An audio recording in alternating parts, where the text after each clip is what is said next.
Hogan, Sonny is not going to be able to be with us today, so it's going to be just you and me holding down the fort. Think we can manage? I don't know. Sonny is kind of the anchor of the group. She She's the definitely glue. helps. She's the glue, yes. Yeah. But I don't know. We'll see. We can fumble through I think today. I do want to take the opportunity to mention, if you're watching on Rumble, you can see me holding up a copy of my book, Swing Hard in Case You Hit It. It's available on Amazon right now, or Target, or anywhere else you buy books. It's a story of the subtitle is My Escape from Addiction and Shot at Redemption on the Trump Campaign. It's my story of a life in politics, but also about how I managed to break away from the addiction to alcohol that I struggled with for several decades. Swing Hard in Case You Hit It, available on Amazon now. There is a lot of stuff that I want to get to, Hogan, and there's the president was all over the place in in his speech to the Morehouse College graduates the other day, and also his challenger, former President Trump, was in the Bronx in New York, and big crowd there, and all kinds of stuff to talk about in his trial. And we are going to get to all of that because this is the Line Drive Podcast.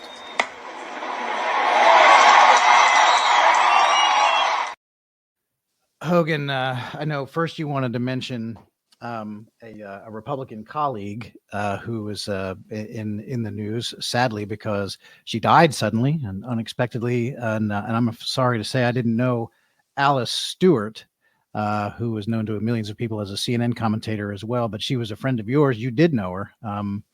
What are your thoughts with her passing at the age of 58? Well, obviously, I'm heartbroken.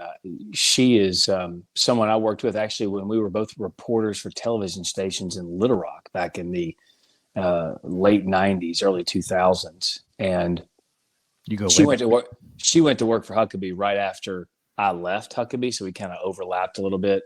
She worked for him while he was governor, and then went on to work on his presidential campaign. We worked together on the Rick Santorum campaign, so I've known her for a long time. And Alice was so humble. I think she didn't even realize how respected she actually was by so many of her colleagues and so many people. In fact, when the news broke that she had passed away, actually out for a jog, it seems, she slipped and fell and hit her head. I think is actually what happened. Is really that what happened?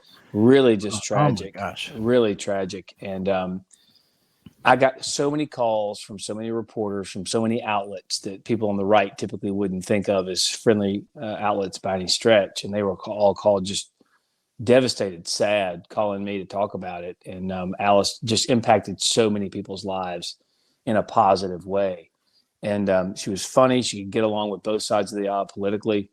She did her job on CNN. She fought a lot for conservative causes and for our positions, but at the end of the day, you could be friends with Alice regardless of your political persuasion. And she's just someone that I think they're holding services for on June 6th in Washington, D.C. And I think it's going to be a big crowd. People just loved her. And so it's really sad, really sad. So anyway, thanks for letting me open with that. I just didn't want to start on a downer here, but she was just such a great person and people loved her. She's in a better place. And we'll move on thinking about her and all the good times we had. Alice Stewart, age 58. That's amazing. And she hit her head while running. Mm-hmm. I had not heard that. Wow. As I saw in one story about, I guess I wouldn't call it an obituary exactly, but a news account of the fact that she had died. And it said that she had just last month run a 10-mile race. So I knew she was in quite good shape. If you're running a 10-miler, that's pretty good. So I was wondering, my gosh, that's tragic. I'm so sorry. I did not know her, as I said, but I knew of her, knew who she was. Very sad story. I'm very, very sorry to hear that. I think probably as a Republican commentator, what we should do is carry on in the fine tradition. And let's take a look at what Joe Biden did in his speech to Morehouse College graduates, the historically black all-male college in Atlanta, Georgia. The president was there making a speech to the college graduates. And would you think that when the president of the United States goes to a college graduation ceremony, Hogan, and he is speaking to these young people, in their early 20s, if you're an undergraduate, getting your undergraduate degree in typical fashion, let's just focus on the undergrads. They're going out into the world for the first time, fresh college graduates going to take the world by storm and go off and make their way. You'd expect from the president of the United States a really uplifting speech, wouldn't you? What would you expect if the president? My gosh, you just got through 4 years, tough 4 years studying. a great personal expense for many of us out there. We spend a lot of money to go to college and a lot of hard work, and you get done after 4 years. And I would imagine what you want to hear is, hey, I'm getting out of school now and my future's ahead of me. It looks bright. I've got to get out there and work even harder in the real world. But my gosh, I'm prepared for it now because everybody gets a fair shake. You just got to put in the effort, put in the work. Is that what the speech was about? Well, you would think if you're the president and you've been president for coming up on 4 years now, you might say, hey, this economy that I built, it's so awesome. You guys can go out there and find jobs easy now in your chosen fields. But of course, Biden can't say that. So the answer to your question is no. He did not give an encouraging, let's go out there, let's take on the world type of speech. No sort of rah-rah after all. In fact, what he told the graduates, and remember that these are graduates of a male-only, historically black college, Morehouse College in Atlanta, Georgia. And what he told them was, America hates you, basically. That was the message from Joe Biden. And let's hear from the President of the United States. In America, we're all created equal. Extremists close the doors of opportunity, strike down affirmative action, attack the values of diversity, equality, and inclusion. I never thought when I was graduating in 1968, as your honoree just was, we talked about, I never thought I'd be a president at a time when there's a national effort to ban books, not to write history, but to erase history. They don't see you in the future of America, but they're wrong. Did you hear that line? Talking about Republicans or his political opponents, talking to an audience of black men, he says to them, they don't see you in the future of this country. The President of the United States. What's your reaction to that? This was such a wrong. First of all, it can be broken down in many ways. Number one, wrong speech, wrong audience. Okay, period. You talked about him being president. What he ought to say is, my economy is good. You go get some jobs, even though it's a horrible economy. He's also been in office for 50 years. He's held elective office for half of a century at this point. Right. You don't know what graduates of a college want to hear. That's first and foremost. Second of all, we talk all the time how the left hates this country, tries to scare people, demagogues, all that kind of stuff. And you see that on display so many times with this man. He's got a crowd of people in front of him that just worked to get out into the workforce and capture that American dream. They're already living part of it, going to college and getting an education in the first place. And he gets up there and basically says an entire political party doesn't see you. I mean, it's so offensive and so stupid and so tone deaf, so racist, so wrong. I don't know how this guy is even within striking distance of President Trump, much less, within 10 points in some of these swing states. No one should take this guy seriously. He's not a serious person. These comments are so over the top. And more than that, they're just not true in any form or fashion. And one of my favorite parts, and I don't think you have this clip yet, but talk about your all-time pandering. There was a Yale study recently, a few years ago, that said, in affect, Democrats will downplay language, speech, pick up cadence of their audience, especially if it's a black audience. So they pander with their speech to them. Yale did a study on this. Hillary Clinton used to do that all the time. Hillary Clinton did it all the time. Yeah. But what he also said was, because he was at Morehouse, and he said, I got more Morehouse men in the White House telling me what to do than anything. And everybody kind of laughed as if he employs a bunch of people from Morehouse.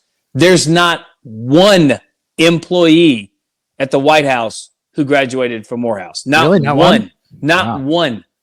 And the only person that was from there worked past tense for Kamala Harris. So probably would not have had interaction with one the of president one anyway. of the many who quit her office who couldn't stand working there. So you see what I'm saying? Yeah. I mean, it's insane. Anyway, go ahead. It is insane. Yeah. But here's the thing. I don't have this clip. I have one more, but it's not this one.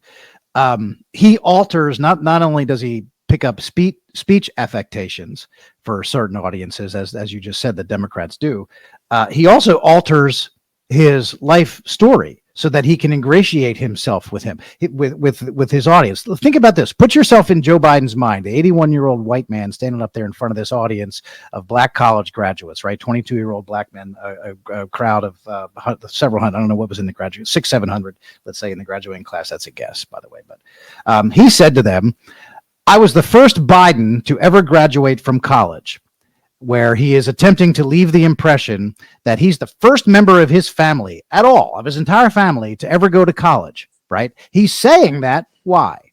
Because he's standing in front of a bunch of black college graduates, and in his mind, he thinks probably they're all the first in their families to go to college. That's what he believes, right? Which is a racist thought, to assume that black people are first-generation college students. Right. Now, maybe many of them are. Maybe many of them are, but he doesn't know that. And certainly there are many that are not, that their parents or their grandparents or whoever in their ancestry had in fact gone to college. So it's racist to assume that, first of all. Second, he's lying.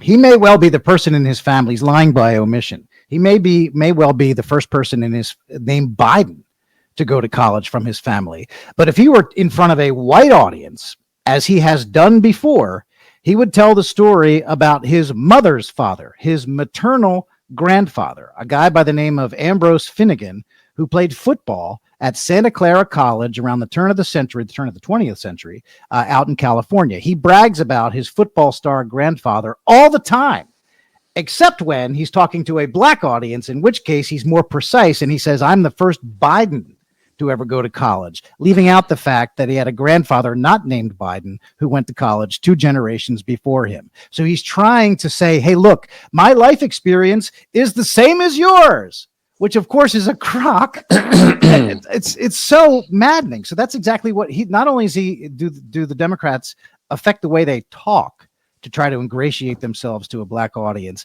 Joe Biden actually altered his biography in an attempt to appeal to them. Yeah, but remember, he does resonate with that crowd because he did, as he would tell you, start the civil rights movement. I mean, that was him. It was all him. I mean, he was in jail right there in South Africa with Nelson Mandela. He tells that story too. So he understands the plight. I mean, this guy is so ridiculous. He's not a serious person. This wasn't a serious speech. And as much as he wants to yell and have those squinty eyes like he's angry all the time, it just looks bad. He does. He's got that, I know. It's just the whole thing's bad. I'm just so sick of him. I can't stand it. I know. That's the thing. I am sick of it. So, I'm sorry, we're not done with him yet. Here is now, you mentioned that, I mean, he's been in Washington, been in the federal government. Yeah. Since Nixon. Since Richard Nixon was president of the United States, 52 years Joe Biden has been in Washington as either a senator, vice president, or president. And so I hate it when longtime politicians do this. They talk about what's going on in the federal government as if they didn't have anything to do with it for more than half a century, right? Right. So listen to this. Here's Biden. Here he is laying it on thick about how awful, how completely inhospitable the United States of America is to these black men who are just graduating from college. Today, you missed your high school graduation. You started college just as George Floyd was murdered. And there was a reckoning on race. It's natural to wonder if democracy you hear about actually works for you. What is democracy? If black men are being killed in the street, what is democracy? The trail of broken promises still leave black communities behind. What is democracy? You have to be 10 times better than anyone else to get a fair shot. And most of all, what does it mean, as we've heard before, to be a black man who loves his country, even if it doesn't love him back in equal measure? There it is right there. America hates you. That is the message from the President of the United States to black college graduates at Morehouse College. How does that, doesn't it fill you with patriotic fervor? What is the democracy if it doesn't, I mean, the speech, again, so bad. That moment was another poignant part that shows his desire to gain and maintain political power at a pace where he will lie to an entire audience, not just about his background, not just about his college days, not just about his prowess in the civil rights movement. He will lie about what this country is and what this country has become in order, he is slapping down an entire country to pander to get votes from a particular community. That's right. He's the president of the United States. When he gives a speech to any group on any subject, it's world news. It's Sure. news around the world. He is the leader of the free world as president of the United States. People pay attention to what he says. And also people can use what he says against America sometimes. So when you have the president making world news by standing up in front of Morehouse College graduates and telling the world, he's not just speaking to those people right in front of him, he's telling the world that America is still a despicably racist place where black people have to be 10 times as good as everybody else, that the country, he said these express words, the country doesn't love them back. He has now told the world. Do you think our enemies might use such statements from the president of the United States in propaganda wars against us? What in the world is he doing?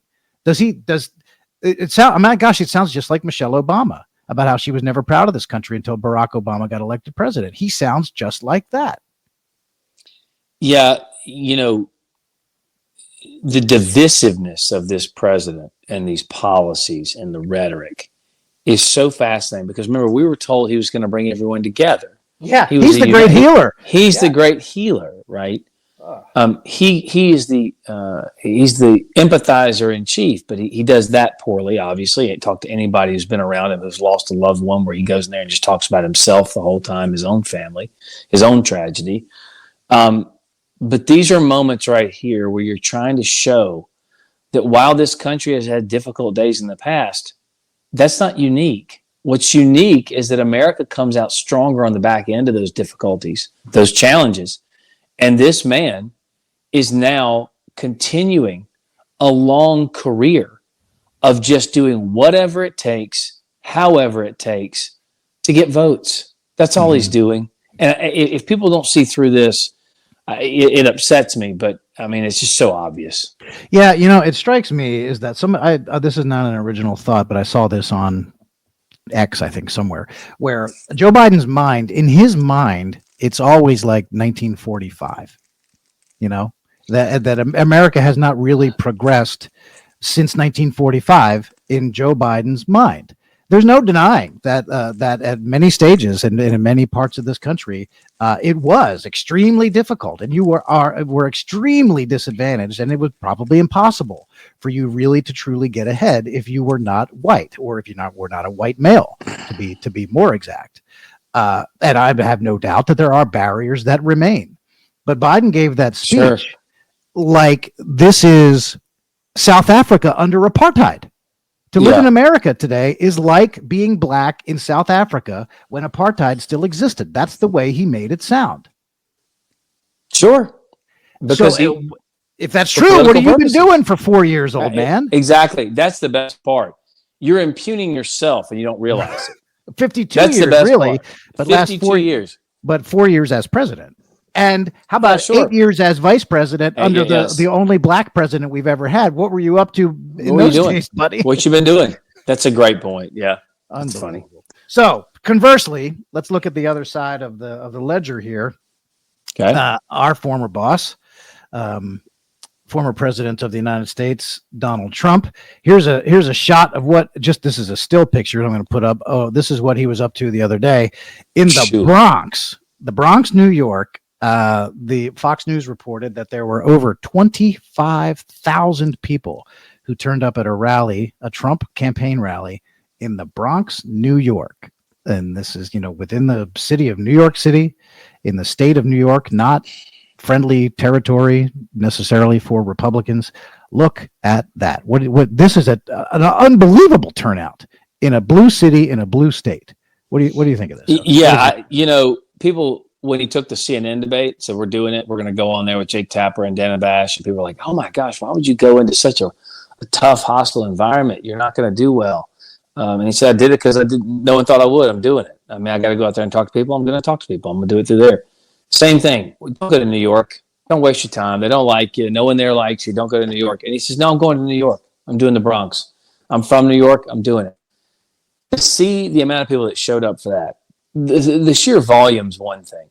But to listen to the interviews that TV stations did before that speech, where they're basically saying, what are you doing here? What's the problem? What are you facing in this country?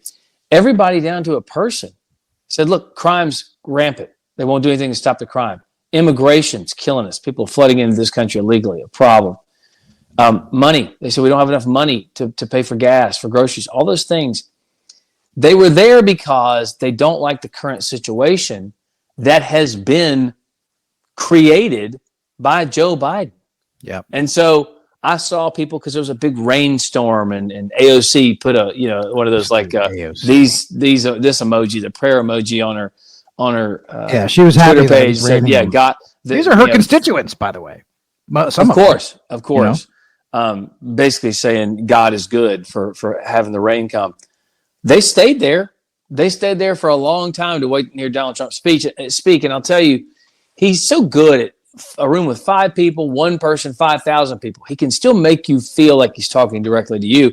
But there was a great example of that mid-speech. Someone gets ill on the front row, a lady, and he just pauses, says, you okay? You okay? Is there a doctor in the house? Can we get a doctor? And he says, you need water? You need water? It's okay. It's okay. And he steps away from the microphone, and people start chanting things, USA and other things. And for him to know the moment and see the severity, someone's down there hurting, and to pause and go, let's make sure she's okay before we get going anywhere. That to me shows another level that most Americans don't get to see, because you and I have seen him, but I see him in those moments all the time with people like that. He is a father also. Yeah. He's a husband. To watch him interact with Barron and his kids, and Don and Eric and Melania, you get to see that side of him. That's a caregiver. He stopped and said, hold on, let's make sure she's okay. There aren't a lot of politicians who can do that in real time.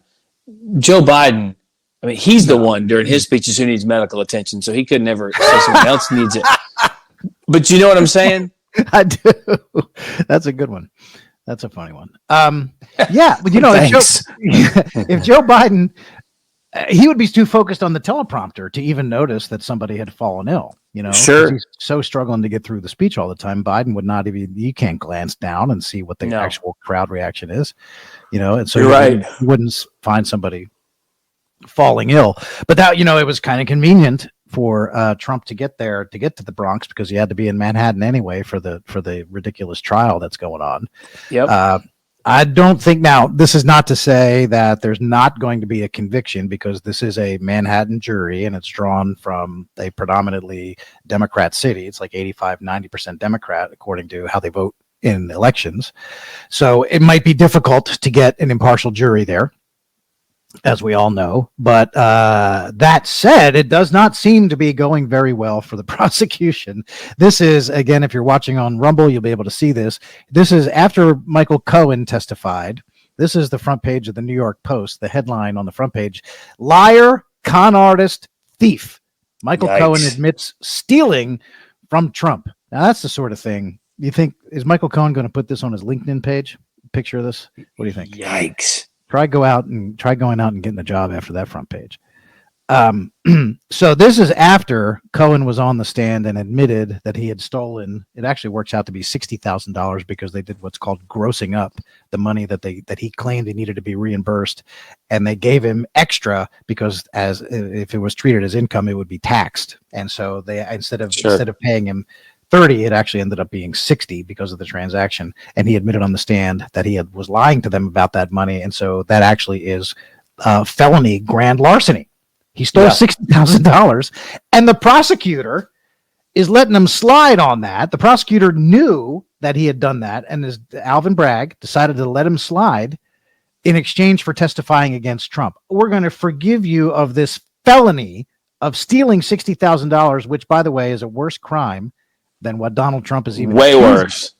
Right. They're going to let him slide on that because they're going after the other guy who, even according to them, committed a lesser crime, even according to them. Sure. So, what's your take on how it's going? for how the case for the prosecution has been going? Obviously, it's been very, very bad. Cohen's no good as a witness. He lied on the stand a couple times. That was obvious too. I don't know how much it matters because you win and lose trials on jury selection. That's what a lot of attorneys tell me. Right. We know the jury doesn't like Trump. It's Manhattan. We know there are 2 attorneys on the jury, which they ought to know better and see this and go, "Whoa, this is not you good." Would hope those you would hope. See it. Yeah. And I don't want to deviate necessarily away from the trial, although we're all going to be watching next week as closing arguments kind of settle up and we expect a verdict sooner or later.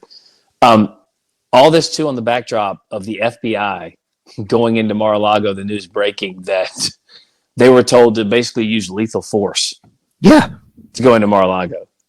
Anticipating a shootout between the FBI and the Secret Service. Yeah. Unbelievable. With Trump, just shoot him dead. Don't worry about it. Just shoot him down. It's like Tombstone, Arizona, for God's sake. Yeah, it is. I just where we are right now, and I was talking to people last night. I'm doing some traveling today, so I don't have a normal beautiful kitchen background. I'm in someone's house. Yeah, a friend of mine from your gas stove there. Yeah, a friend of mine from college. I'm staying with him. He and I went to Ole Miss together. I was in his wedding. Great guy. I'm over here in Nashville doing some work, and I was talking to people last night, and they were saying how all these problems and all this stuff, and we got to fight. Can you believe the FBI and all this? And I looked at her as this little old lady, and I kind of grabbed her by the arms, or she had grabbed me by the arms, Oh yeah, yeah. And she was just looking me in the eye. And she was very serious and very sincere. And I grabbed her back, and I said, "It's May. Yeah. We're not even close. As close as we are to November, we're still years away from it. You know what I mean? In the political sense, I was like, ma'am, we got a long way to go. So while you're fired up now, I need you to save some of that because we got to fight a lot more things between now and then." And it just seems like day after day, week after week, good things are happening for Trump, which, you got to be like, all right, law of averages, something's going to drop bad sooner or later. Mm-hmm. But I tell you, if he can somehow get out of this court case in New York with at the very least, a hung jury. Yeah. If it's not an acquittal, I think it's still a joke, and I'm still going to say it's a joke. But if it's a hung jury at the very least, okay, fine, on to the next one. But it's like that old adage, if you take a shot at the king, you better not miss. And it seems like this is a big one. And if they miss, it's a big one.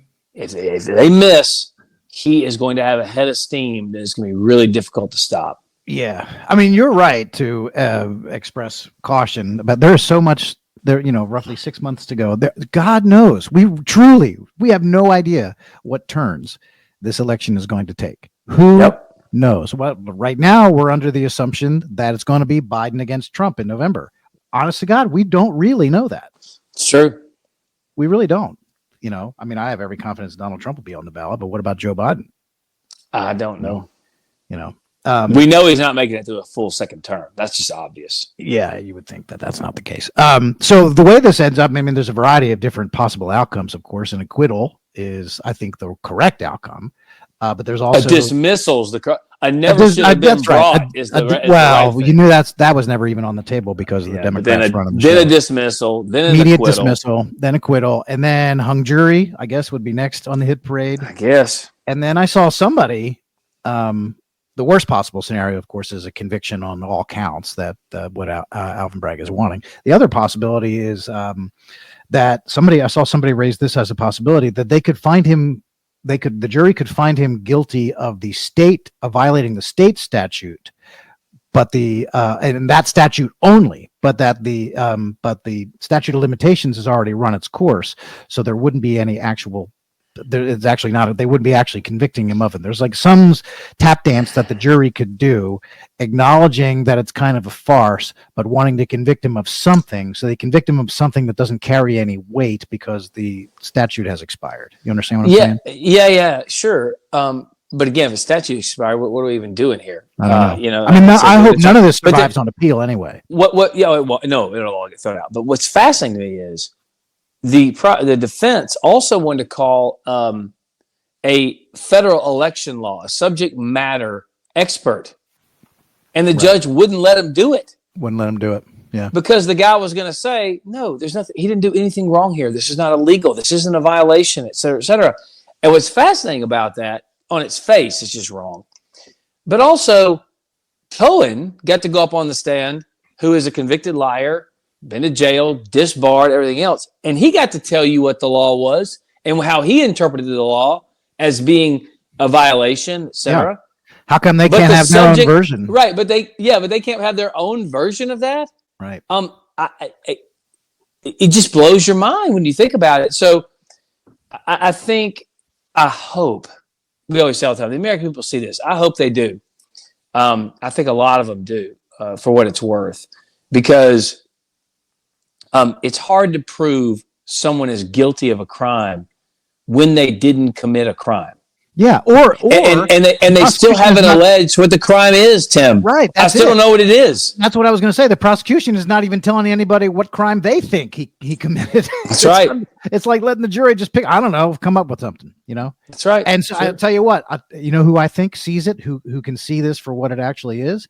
Anderson Cooper at CNN. I think he sees it for what it is. Because it wasn't the part of Cohen's testimony about the stealing $60,000, which he did do. It was the part where he forgot, he lied about the phone call that he claims that he made when he claims that he told Trump how the whole Stormy Daniels situation was being handled. Turns out, it sure does seem like that the phone call that he's talking about was really about some 14-year-old kid who was harassing him, and Cohen wanted it to stop. And it wasn't about Trump and Stormy Daniels at all. It's about some 14-year-old kid who was pestering him. So after that part of the testimony, that we're talking about the 14-year-old kid, and then it was quite clear that he had lied about the phone call that he claims that he made to Trump to tell him about Stormy Daniels. This is Anderson Cooper's reaction to, who's their legal analyst? Is it Eli Honig? Is that his name? Eli Honig. Eli Honig. Okay. Yeah. Ellie or Eli. So anyway, here's this little exchange. You tell me if you think Anderson Cooper is on board with what the prosecution and Michael Cohen are trying to sell. Having just witnessed that piece of cross-examination, do you have doubts that conversation happened the way Michael Cohen testified on his direct examination, that he called Trump insular? I think it's absolutely. I think it's devastating, for Michael Cohen's credibility on this, in this one particular topic, whether it's, he just didn't, it's hard to, I don't know. Yes, I think if I was a juror in this case watching that, I would think this guy's making this up as he's going along, or he's making this particular story up. Wow. So I don't know what that music was in the background. Anderson was at a party or something, but the Met Gala music on the sidewalk. He's not by. Took him a little while to get his thoughts together there, but basically his response is, "Whoa, guy's obviously lying. He's making it up." Yeah, the whole case hinges on this guy. I know, but he's also trying to say, but in this one place, this is what, maybe it's just this one place. He's not trustworthy on this one thing. So he tried to kind of even still cover for the guy. Look, if you had seen any of the TikTok videos leading up to this too that Cohen was putting out, where he was saying all these bad things about Trump, had like a Trump in prison shirt on all the time and all this. The guy's kind of unhinged too. The case had no proof all the way up until they got to Cohen, and they hinged the entire thing on someone who's unhinged. The hinging was on someone who's unhinged. And have you seen? It's like I have more faith in the future career of Britney Spears, who's dancing around with butcher knives in a video, than I do with Michael Cohen in the TikTok videos I saw of how crazy he is to get Donald Trump on something. If anyone's being honest with themselves, if anyone's being honest in following the law and the legal precedent and the case law, et cetera, this needs to go away. He didn't do anything wrong. Do you know Michael Cohen? Have you ever met him, or did you work? No, but I did see him. I was in New York recently, and I saw him across the street, like a block over, walking. Like he was crossing a crosswalk. I was halfway up the block, and he was crossing a crosswalk. He got and started going back the other way. Yeah, and I saw him, and I thought about saying something to him, but then I thought I don't want to get indicted. You know what I mean? Like, there's no reason for me to go. I already got name checked in this court case already. I don't want to go. I didn't want to have some interaction with him on the the street. But anyway, I saw him. But yeah, that's a long way to say no. I've never really talked to him. Never met him. Interesting. Yeah, I didn't. That was before my time. I was working on Capitol Hill during the 2016 campaign and joined the Trump administration in early 2017. But I never ran across or encountered Michael Cohen. One of the funniest things in the trial testimony was Hope Hicks, and she said she's the one who outed you as an alleged source. She's the one. Yeah, I know. Yeah. But she said it's funny because he calls himself the fixer, but it's usually because he had to fix something he himself broke. Yeah. And I love that. I thought it was this great, vintage Hope, but at the same time, really funny. So I'm on Team Hope. I like Hope. Me too. So I want to just wrap up here, and so I guess we expect in the coming week closing arguments in the sometime in the week following Memorial Day. Folks can expect to see closing arguments, so we think. Yep. So I want to wrap, and but I do want to talk about something I was able to do this week. My grandfather, who I've mentioned a number of times on the show, his name was Danny Murtaugh, and he was the manager of the Pittsburgh Pirates for a long time, and he's a member of the Pirates Hall of Fame. He's been on the Hall of Fame ballot a number of times, the real Hall of Fame at Cooperstown, the big Hall of Fame, I should say, not the real one. The Pirates Hall of Fame is good. But the other day at a Pirates game, at a home game at PNC Park, he was inducted by another Hall of Fame, something called the Irish American Baseball Hall of Fame. And I had not heard it before this year, but there are a bunch of people. Mike Trout is a member. Jim Leyland, the former manager of the Pirates, who is being inducted into the Baseball Hall of Fame in Cooperstown this summer. He's also in the Irish Baseball Hall of Fame. And so I was lucky enough to be able to go. And we got to go on the field. And the quality of this, I just want to show that this is for selfish reasons. The quality of this video is not great. Somebody taped it off their television to show me. But this is during the Pirates broadcast of the game that we were at. This is the way they chose to cover it. Before the game, Danny Murtaugh's family on hand as the Irish American Baseball Hall of Fame posthumously inducted the former great Pirate skipper. Grandchildren, great-grandchildren on hand. Danny Murtaugh with 1,115 career wins as the Pirate skipper, second all-time in Pirates history, and an inaugural member of the Pirates Hall of Fame, 15 seasons, 2 World Series, a Pirates infielder, 48-51, broke in with the Phillies. There you have it. And while I was out there, it was a great honor, and we thank the Irish American Baseball Hall of Fame. Maybe one day Cooperstown will be calling. I was also able to take part and be a guest on a podcast that Greg Brown, the gentleman, if you're watching on Rumble, guy on the right there in the blazer, that's Greg Brown. He is the play-by-play voice of the Pirates. Cool. And has been there for a couple of decades, and he's become a friend. And the guy on the other side of the screen, I'm in the middle. The guy on the other side of the screen is Michael McHenry, who is a former catcher for the Pirates, and he's on the broadcast crew also. I think he does pregame and postgame. And so the two of them have a podcast that they do in a cigar lounge. And while I was out in Pittsburgh, they were nice enough to have me on the show, and they let me promote my book on there. So I thank Greg Brown very much. Their podcast is called Hold My Cutter. You get it? Because they do it inside a Rocky Patel cigar lounge. Hold My Cutter, like a cigar cutter, one of those things. Yeah.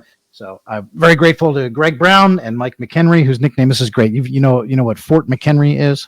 Of course. Yeah. Well, his name is Mike McHenry, and he was a catcher, and so his nickname is The Fort. That's great. The Fort. Great nickname. That's awesome. One of the great nicknames. So Hogan, thanks very much. We covered a lot of ground. Absolutely. Probably next episode, we will have more about the trial to talk about, because that's, I think, coming to a conclusion. And I think a lot of people on both sides are eager to see exactly what happens. And Sonny was not with us again, as I mentioned off the top, but I appreciate you being here. Sure.